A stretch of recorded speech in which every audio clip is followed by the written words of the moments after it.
Hello दोस्तों, कैसे हैं आप लोग। आशा करते हैं कि आप लोग बहुत अच्छे होंगे।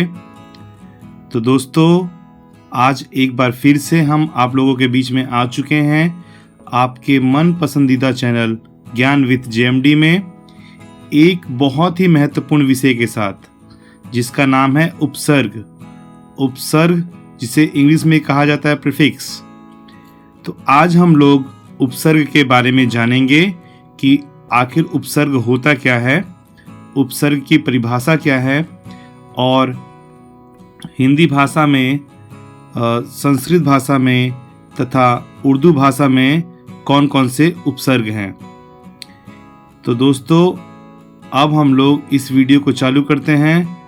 तो दोस्तों, आप लोगों से अपील है कि आप लोग इस वीडियो को ज़रा सा भी स्किप मत कीजिएगा और बीच में छोड़ के मत जाइएगा, क्योंकि अगर आप लोग इस वीडियो को बीच में छोड़ के जाते हैं तो उपसर्ग की संपूर्ण जानकारी आपको नहीं मिल पाएगी। इसलिए अंत तक आप लोग इस वीडियो में बने रहें। अब हम लोग उपसर्ग की परिभाषा देख लेते हैं कि आखिर उपसर्ग होता क्या है। उपसर्ग वह शब्दांश है जो किसी शब्द के पहले लगकर उसके अर्थ में बदलाव लाता है। दोस्तों, उपसर्ग वह शब्दांश है, वह शब्द का अंश है जो किसी शब्द के पहले लगकर उसके अर्थ में बदलाव लाता है। ये जो उपसर्ग है वो शब्द के पहले लगता है, पहले जुड़ता है और जुड़ने के बाद जो शब्द है उसके अर्थ को पूरी तरह से ये बदल देता है। आइए जानते हैं इसके बारे में और आगे। हिंदी भाषा में संस्कृत, हिंदी तथा उर्दू के उपसर्ग हैं। हिंदी भाषा में संस्कृत, हिंदी तथा उर्दू के उपसर्ग हैं। देखिए कितने हैं। संस्कृत में कुल 20 उपसर्ग हैं, हिंदी के कुल 10 उपसर्ग हैं, उर्दू के कुल 12 उपसर्ग हैं। कुल मिलाकर यह 42 उपसर्ग हैं। अब हम लोग बारी बारी से इन सभी उपसर्गों के बारे में जानेंगे कि संस्कृत में कौन कौन से उपसर्ग हैं, हिंदी में कौन कौन से उपसर्ग हैं और उर्दू में कौन कौन से उपसर्ग हैं।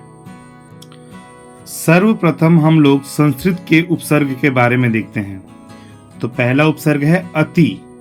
अति का अर्थ होता है अधिक, उस, पार या ऊपर।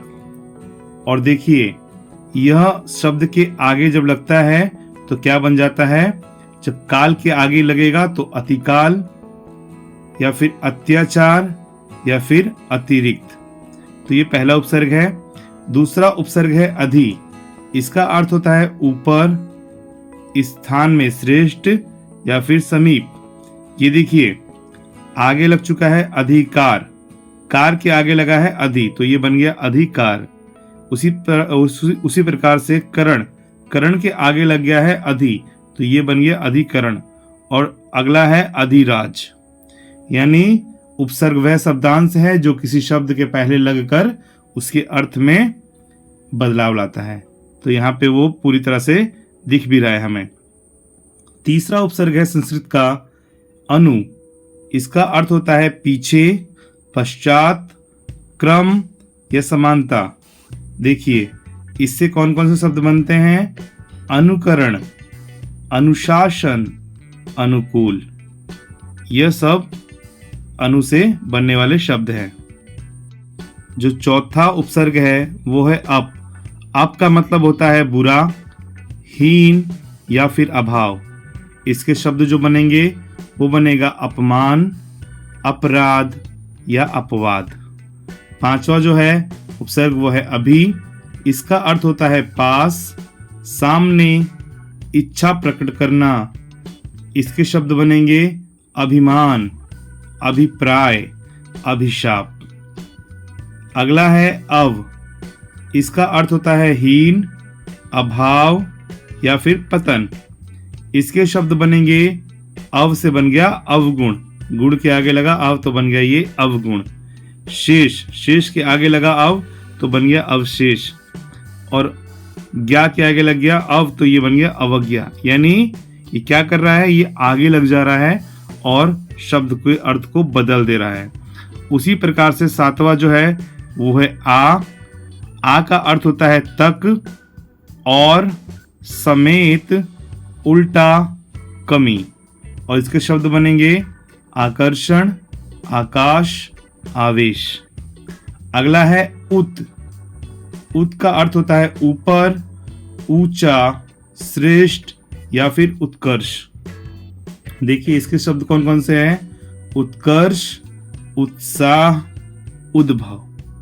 अगला है उप, इसका अर्थ होता है निकट, सहायक या फिर हीनता।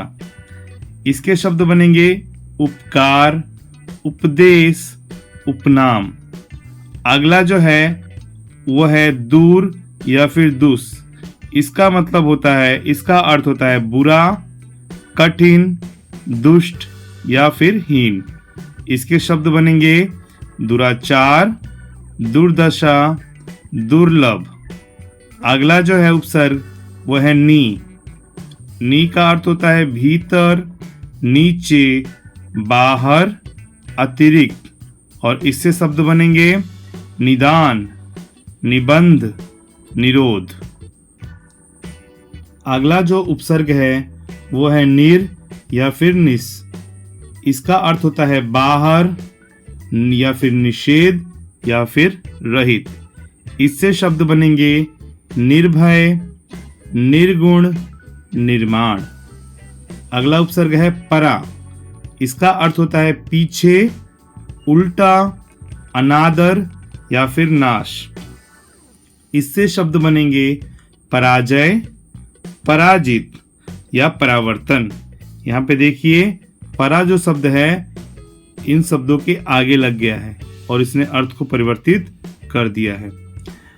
अगला जो है परी का अर्थ होता है आसपास, चारों ओर, पूर्ण या फिर त्याग, और परी से बना परिजन, क्योंकि जन के आगे परी लग गया तो हो गया ये परिजन।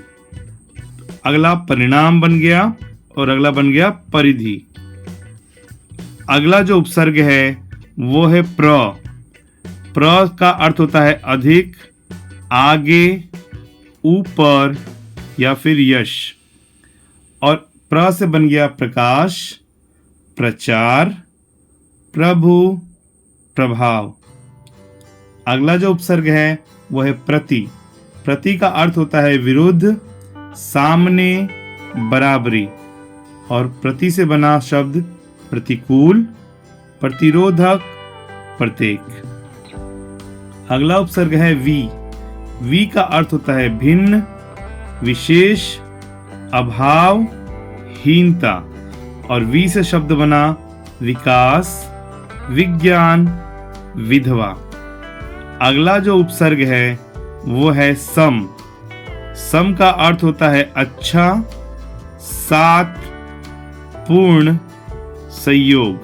संयोग, और इससे शब्द बना संकल्प, संगम, संतोष। अगला जो है 19वां उपसर्ग वो है सु का अर्थ होता है अच्छा, सहज, अधिक, सुखी, और इससे शब्द बना सुखद, सुहाग, सुगम, सुलभ। संस्कृत उपसर्ग के जो 20वां और अंतिम उपसर्ग है वो है अ या फिर अन, इसका अर्थ होता है अभाव या फिर निषेध, और इससे शब्द बनेंगे अज्ञान, अधर्म या अथा। देखिए ज्ञान के आगे अ लग गया तो ये बन गया अज्ञान, धर्म के आगे अ लग गया तो ये बन गया अधर्म, था के आगे अ लग गया तो ये हो गया अथा। यानी इसमें क्या हुआ, उपसर्ग आगे लग गया और इसने अर्थ को परिवर्तित कर दिया, शब्द के अर्थ को परिवर्तित कर दिया। संस्कृत के उपसर्ग के बाद अब हम लोग हिंदी के उपसर्ग को देखते हैं। तो हिंदी का पहला उपसर्ग है अ या अन, इसका अर्थ होता है अभाव या फिर निषेध। ये देखिए संस्कृत वाले में भी था और ये हिंदी में भी है। तो अ से बन गया अजान, अ से बन गया अलग, और उसी से बन गया अनमोल। दूसरा जो है उपसर्ग वो है अध, अध का अर्थ होता है आधा, तो इससे शब्द बना अध कच्चा, अध पका या अध जल। उसके बाद तीसरा जो उपसर्ग है वो है उन। उन से बना एक कम यानी 19 यानी 19। और उसके बाद बना 49, इसमें उन उपसर्ग हो गया। अगला जो है उपसर्ग वो है ओ या फिर अव। इसका अर्थ होता है हीनता या फिर निषेध।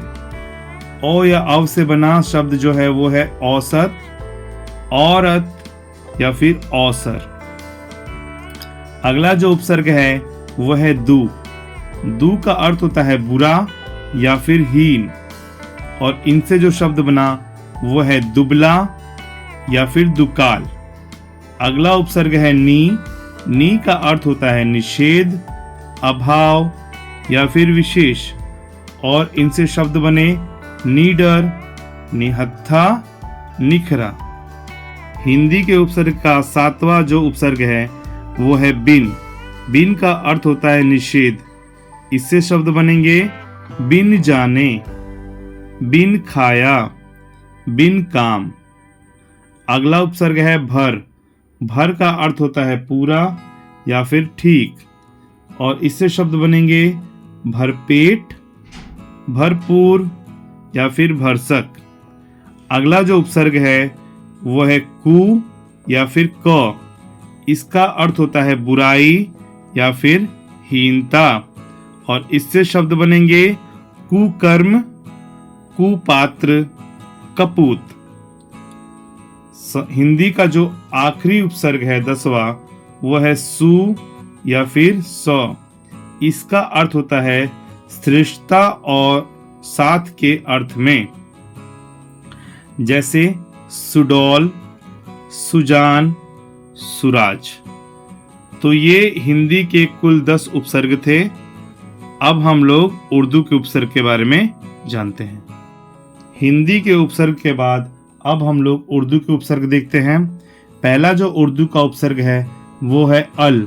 अल का अर्थ होता है निश्चित, और इससे शब्द बनेंगे अलगराज, अलबत्ता। ये सब उर्दू शब्द हैं। और ये देखिए बत्ता के आगे अल लगा तो अलबत्ता, और यहाँ पे अल लग के ही हो गया अलगराज। उसी प्रकार से दूसरा उपसर्ग है कम। कम का अर्थ होता है थोड़ा या फिर हीन, जैसे जोर के आगे कम लगा तो ये बन गया कमजोर, उम्र के आगे कम लगा तो ये हो गया कम उम्र। उसी प्रकार से तीसरा उपसर्ग है खुश। खुश का अर्थ होता है अच्छा या फिर श्रेष्ठ। इससे शब्द जो बनेंगे वो हैं खुशकिस्मत, खुशबू या फिर खुशखबरी। उर्दू के उपसर्ग का चौथा उपसर्ग है गैर। गैर का अर्थ होता है भिन्न, विरुद्ध, निषेध, और इससे शब्द बनेंगे गैर हाजिर, गैर मुल्क, गैर कानूनी। अगला उपसर्ग है दर। दर का अर्थ होता है में, इससे बनेंगे उपसर्ग दरअसल, दरमियान। अगला उपसर्ग है ना। ना का अर्थ होता है अभाव या फिर निषेध। इससे शब्द जो बनेंगे वो है नापसंद, नादान या फिर नाराज। अगला उपसर्ग है बद। बद का अर्थ होता है बुरा। इससे शब्द बनेंगे बद से बन जाएगा बदनाम, और बद से बन जाएगा बदमाश। उसी तरह से अगला उपसर्ग है बर। बर का अर्थ होता है ऊपर, पर या फिर बाहर, तो इससे बन जाएगा शब्द बराबर, बर्खास्त, बर्दाश्त। उसी तरह से अगला उपसर्ग है बा।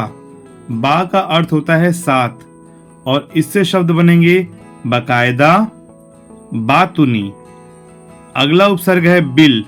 बिल का अर्थ होता है साथ, और इसका जो शब्द बनेगा वो है बिल्कुल, बिलाशक। अगला जो उपसर्ग है वो है सर। सर का अर्थ होता है मुख्य, तो इससे उपसर्ग बनेंगे सरकार, सरताज या फिर सरपंच। उर्दू भाषा के उपसर्ग का जो आखिरी उपसर्ग है 12वां उपसर्ग, वो है हर। हर का अर्थ होता है प्रत्येक या एक एक, और इससे जो शब्द बनेंगे वो बनेंगे हर रोज, हर दिन, हर साल। इसी के साथ उर्दू के उपसर्ग की संख्या यहाँ पे खत्म होती है। तो दोस्तों इसी के साथ जो यह हिंदी व्याकरण का महत्वपूर्ण विषय है उपसर्ग, यहीं पर समाप्त होता है। इस विषय में हम लोगों ने आज उपसर्ग की परिभाषा को जाना और हिंदी भाषा में, संस्कृत भाषा में और उर्दू भाषा में कितने कितने उपसर्ग हैं उनकी संख्या को जाना, और कौन कौन से उनमें उपसर्ग हैं उनको भी जाना कि संस्कृत भाषा में कौन से उपसर्ग हैं, हिंदी में कौन से उपसर्ग हैं तथा उर्दू में कौन से उपसर्ग हैं। तो दोस्तों यह विषय जो है वो बहुत ही इम्पोर्टेंट है और हमेशा प्रतियोगी परीक्षाओं में पूछे जाने वाला ये विषय है। इसलिए इस वीडियो को आप लोग जितना हो सके शेयर कीजिए और अपने दोस्तों को भी इस वीडियो को दिखाइए ताकि उन्हें भी इस विषय के बारे में जानकारी मिले और इसका लाभ वो उठा पाएं। तो दोस्तों इसी के साथ इस विषय को हम लोग यहीं पे समाप्त करते हैं। तो दोस्तों आप लोगों को यह वीडियो कैसा लगा कमेंट बॉक्स में हमें ज़रूर बताएं और अपना प्यार यूं ही अपने मन पसंदीदा चैनल ज्ञान विथ JMD को देते रहें। धन्यवाद।